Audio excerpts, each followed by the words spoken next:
Hi, my name is Stephanie Brennan. This is educational video number 2 for class nurse 106. My skill is going to be vital signs with a pain assessment, and it's coming from the Taylor's Clinical Nursing Skills 5th edition by Pamela Lynn. Vital signs are indicators of physiological functioning, and a change in vitals may indicate a change in a patient's health. It's important to follow vital orders as directed by the physician and to do them at least daily. And the pain assessment is usually done beforehand just to make sure your patient's not in pain and that they'll be comfortable during the procedure. So I'll go ahead and show the skill and then give you tips between. Hi, my name is Stephanie. I'll be your nurse today. I'm doing hand hygiene. Can I get your name and date of birth? Emma Quackenbush, 12903. Fantastic. We're going to do some vitals today.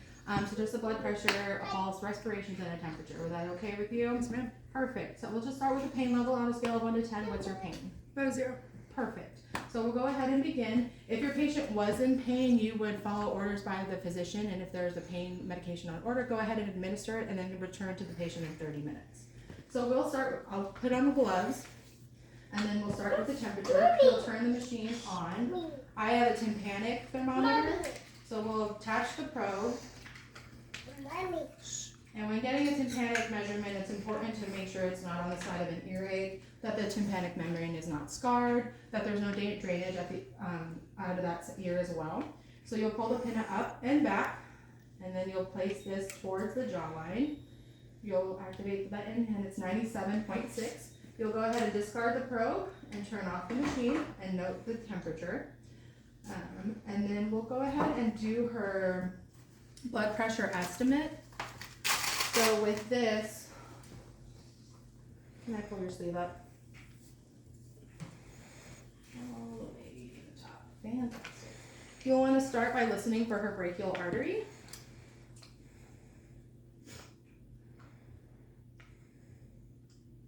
And once you find that, you'll attach the bladder of the cuff with the artery line pointing where you found the pulse. And you want to do it about 2.5 centimeters above the crease of the elbow.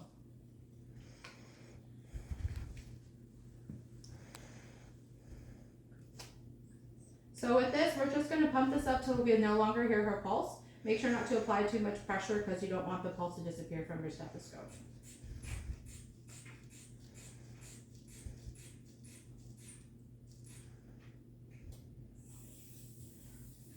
Her last beat was at 136. So what we'll do is we'll add 30 to that when we pump up the next time, and we'll start the reading from there.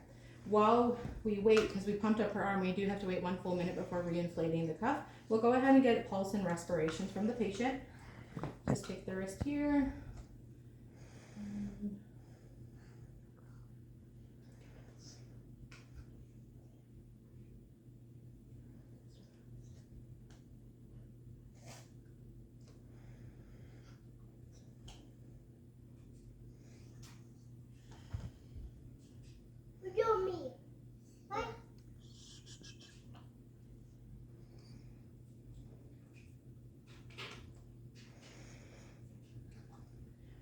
The pulse came back at 34, so the pulse is 68. While you're in this position, without telling your patient, you're actually going to look at their chest for rise and fall. Staying in this position will keep the patient from hyperventilating and not breathing normally.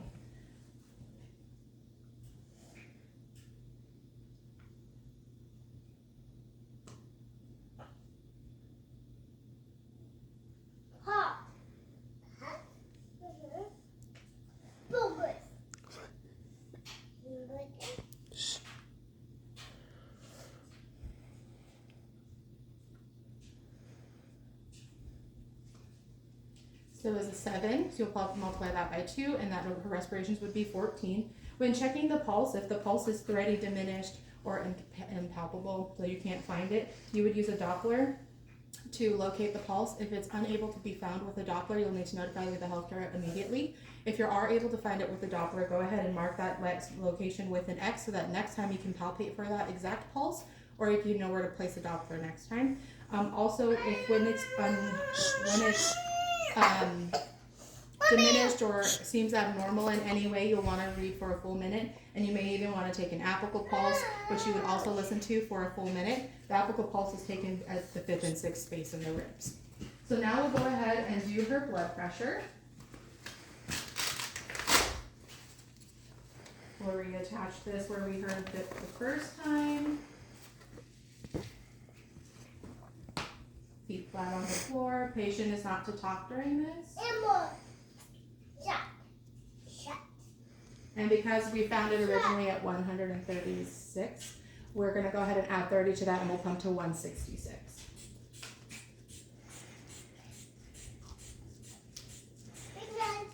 No.